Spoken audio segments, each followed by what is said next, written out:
आयेन बेरेखायै बरन'दि दैसायाव सालान बिलाइ गैयै गंसे डाम्पार गारिखौ रायजो राजाया हमनानै हाग्रा बिफाननो गथायदों।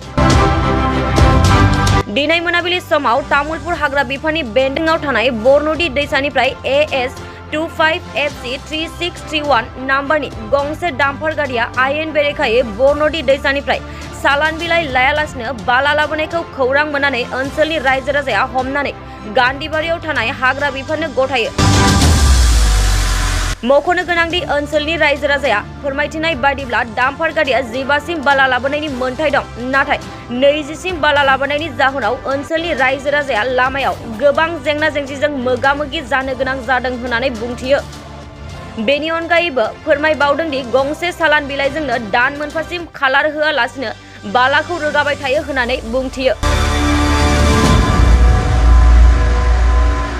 बेयो डाम्पार हमनायनि मेन कारनानो जाहैबाय बेयाव माने ओरैनो दोङो 15 CMनि थाखाय बेयाव दोङो 18 CM 20 CM बिदि लाबोयो, जायनि जाहोनाव जोंनिखि माने पाब्लिकआ गोबां माने लामानि थाखाय खस्थ' मोनो। आसलते आरो बे सालाना जाहैबाय बियो माने 6 नम्बर महलनि सालान बियो। दा गणेश बर'नि नामाव दङ बे सालाना, आसलते बियो 5 नम्बरनिफ्राय बालाखौ दैखांना लाबोदों।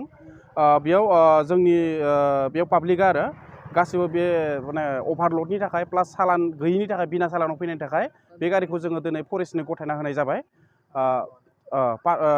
बेयाव आरो बेखिनियानो दङ। आसलते बे सालाना माने बिना माने तारिख गैया, डेट गैया, बियो मासे मासे बिसोर बे गांसे सालानखौ लानानै बिसोरो माने सोलिबाय थायो।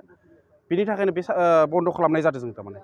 जोङो अलरेडि जोङो रेन्जारनोबो खबर होबाय, अलरेडि जोङो DFOनोबो खबर होनाय थांबाय, आरो जोंहा गान्धीबारि आउटपस्ट दङ, बे गान्धीबारि आउटपस्टनो जोङो बिथां कलितानोबो जोङो इनफरमेसन होनाय थांखाबाय।